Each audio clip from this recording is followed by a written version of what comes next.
მოგესალმებით, სალამი ყველას. დღეს უნდა დავხატოთ ბატონი G2G-ის პორტრეტი. წინაზე დავხატეთ ბატონი პიტას პორტრეტი. ესე გამოიყურება ეს ჩვენი ნახატი. ამ ნახატზე დაახლოებით 3 დღე წავიდა. უბრალოდ სამუშაო დღე წავიდა, თორემ მუშაობის საათები მიახლოებით 5 ან 6 საათი იქნებოდა. ცოტა ვიზარმაცე, ცოტა გავწერლეთ რომ მაგრამ არ აღშავს. დღესაც რომელ ნახატსაც მე ავაწყობ და გაჩვენებ, მაგასაც 3 დღე დაჭირდა უბრალოდ მაგას თავისი მიზეზების გამო, რასაც ვიდეოში გაიგებთ.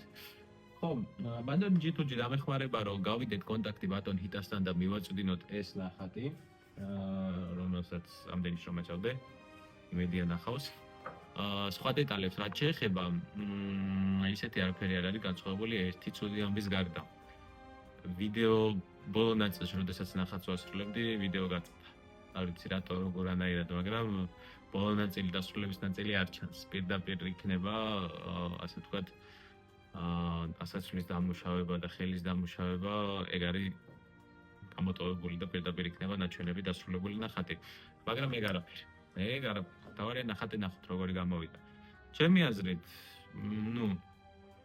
თითქმის განსხვავებული ტექნიკები გამოვიყენე და ახალ რაღაცებს ვეჩვევი და ნახატი ძალიან კარგი გამოვიდა, მე ასე ვთვლი.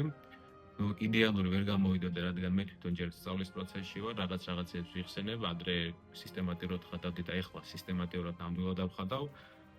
და მოდი გაჩვენებ მთლიან პროცესს, შედეგი რა გამოვიდა. ხო, რაც შეეხება ტექნიკურ საკითხებს, რთულია ნახატი აჩვენო ისე როგორც რეალობაში არის, რადგან ჩემი აზრით ტელეფონის კამერას არ აქვს იმდენი საშუალება, რომ გადმოცეთ მთელი მისი მუღამი და სილამაზე ნახატის, მაგრამ მე მაქსიმალურად ვეცდები, რომ განახოთ და მოგაწონოთ ჩემი ნახატი. რეალობაში კიდე ამათ თავიანთ პატრონების იმედია მალე ჩავაბარებ. დანარჩენი კიდე ვიხილოთ ვიდეოში. აბა, წავიდა.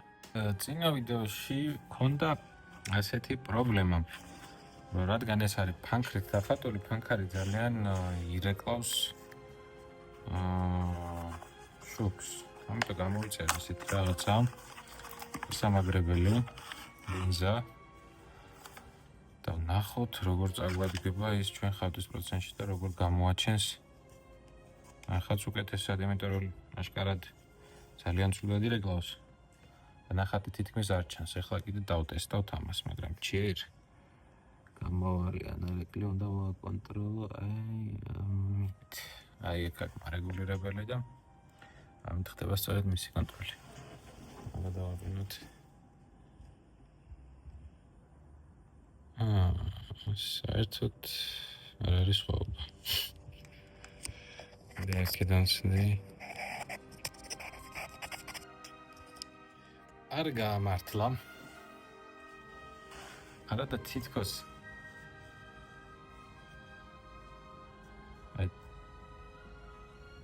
ათნა ვაშორებს, აი ხა რა უყურებ. არანაირი ეფექტი არ არის, მაგრამ აი კომპიუტერის ეკრანზე აი როგორ აბნელებს. ხო.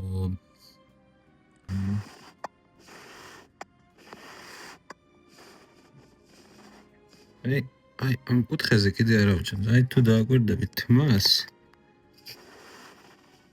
ეს არის ფილტრის გარეშე. ფილტრით. ინდეში მართალია ოდნავ განსხვავებას გვაძლევს, მაგრამ შეიძლება ეს ოდნავ განსხვავებას გამოგვადგეს, ამიტომ დავხატოთ და გამოვიყენოთ ამ ფილტრის საშუალებით. ოკეი. დღეს როგორც ვახსენე, უნდა დავხატოთ ბატონი G2G. და ვარჩიე ეს ყველაზე მაფიოზური სურათი, რაც კი აქვს მას განთავსებული.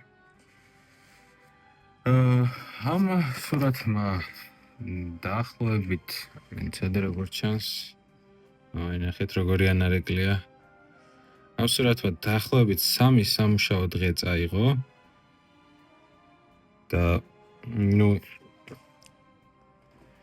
არ არის პატარა დრო, მგონი ამ ნახატმაც ნაკლები დრო წაიღოს.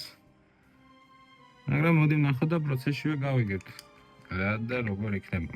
ინსტრუმენტებს ისევ იგივეს ვიყენებთ, ეს ჩემი გამოგონება არის, ასე რომ ვთქვათ. პატარა ფანქარი როდესაც გაქვს, მოათავსებ აქ და უკვე ჩვეულებრივი ფანქრის ფუნქცია შეასრულებს. ანუ ზომაში ჩვეულებრივი ფანქრის ხელა და არ გიწევს წვალება ამის გამოყენების დროს. დღეისათვის გამოვიყენებთ Faber-Castells 6B, ეს არის 6B, ეს არის 4B Faber-Castells, ეს არის Kohinoor-ის 2B არის. ამ სუბოქი ჩრდილების დასახადად გამოვიყენებთ ამას უკან თავისი ის დაუმაგრე ფუნჯი. და ხო, რა თქმა უნდა, Faber-Castells 8B-საც გამოვიყენებთ ძალიან მუქი ადგილებისთვის. ეს არ დაგვავიწყდეს ჩვენი ერთგული მეგობარი მოტორიანი საშლელი. სასაცილო სახელი დავარქ, მაგრამ ხო, სხვა მეტი არაფერი ისეთი არ დაგჭირდება.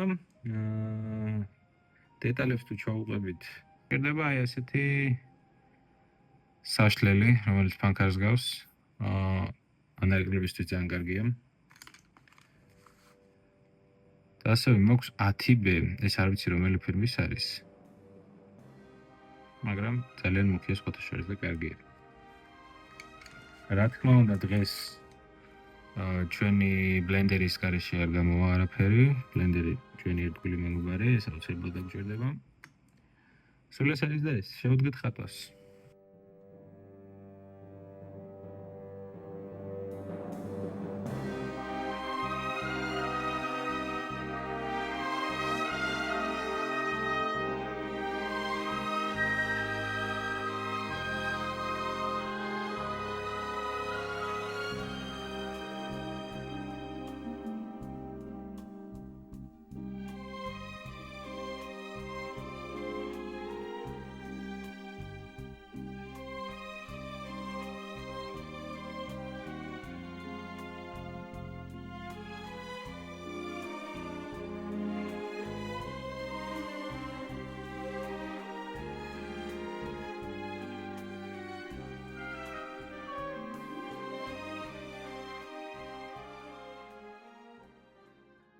ეს არის ხატვის დღე ნომერი 2 და რატო გავჩერდი პირველ დღეს ასე მალე და ასე მარტივად, იმიტომ რომ პირველ დღეს როცა ხატვა დავიწყე, შემჩნევა პროცესი ძალიან მალე მიდიოდა და პროცესი ძალიან მალე წარმართვა ყოველთვის კარგი არ არის. და რატო?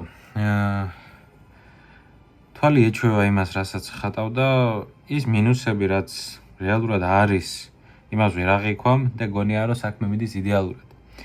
აი ესეთი რაღაცა პატარა მოტყუება შეუძლია შენ თვალს შენი, მაგრამ რადგან ესეთი შეცდომა ბევრჯერ დამიშვია და ბევრჯერ მინახია შედეგი და შემდეგ დაბრუნება დამზარებია, რომ გამომესწორებინა ესა თუ ის შეცდომა, ვისწავლე რაღაც დონეზე ჭკუა და ეხლა დავაყოვნე ეს ნახატი ერთი დღეს საღამო არის დაახლოებით 9 საათია და თავიდან სხვა თვალით უყურებ უკვე ამ სურათს და ამ ნახატს. ხედავ რაღაც შეცდომებს, რომელიც გამოსასწორებელია, რომელიც დასამუშავებელია, რომელიც დასამთავრებელია, ან გასაგრძელებელია.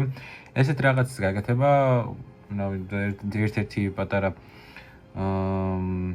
გამოსავალი არის, რომ ნახატი გამოგვივიდეს უკეთესი. ანალოგიურს გირჩევ თქვენ. სხვათა შორის ადრე იყვნენ ხატრები და დიდი ალბათობით ეხლა შვება ბევრი მაგას, ორ ნახატზე ერთდროულად მუშაობდნენ. ანუ ფერმწერები ვინც იყვნენ და არა მარტო ფერმწერები, დაიწყებდნენ ორ ნახატს ერთი და იგივე დროს, აქეთ ერთს ხატავდნენ, აქეთ მეორეს ხატავდნენ და რატო? იმიტომ რომ ერთზე როდესაც მუშაობ, უკვე ეს შეგუებული თვალი მეორე შეცდომებს უკეთესად აღიქვამს. მეორეზე რო გადაერთვები, პირველი შეცდომებს უკეთესად აღიქვამ და ასე შემდეგ და ასე შემდეგ. დღეს ჩათვალეთ იგივე მეთოდი გამოვიყენე, უბრალოდ დაველოდე პროცესს, რომ ახალი თვალი შემეხედა სურათისთვის და გავაგრძელოთ ხატვა.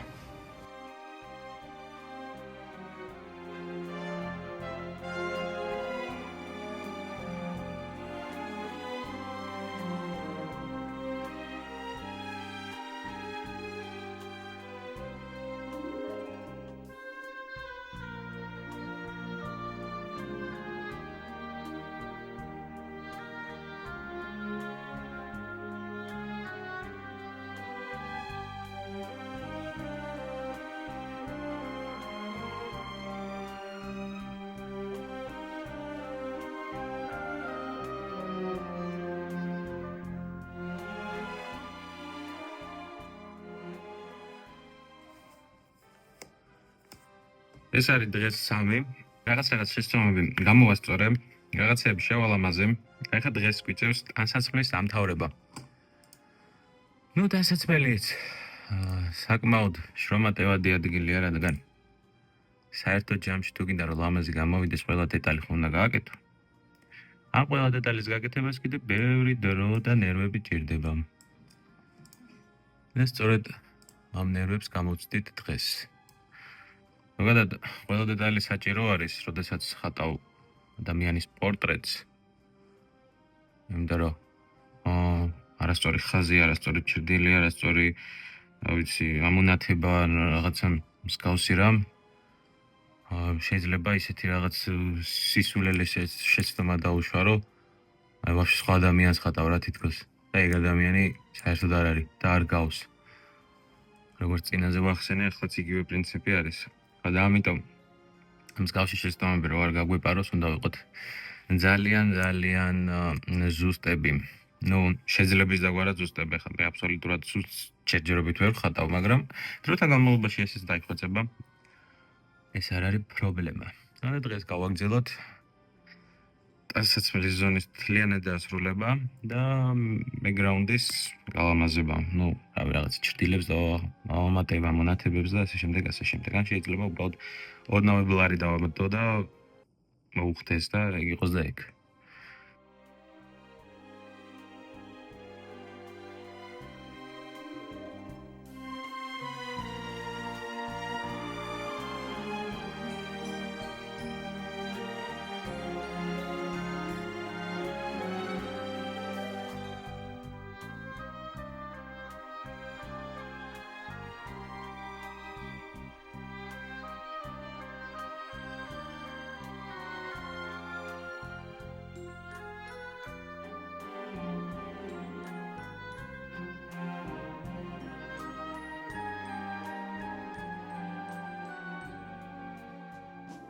ეს ნამუშევარიც დამთავრდა, აი ასე გამოიყურება საბოლოო შედეგი.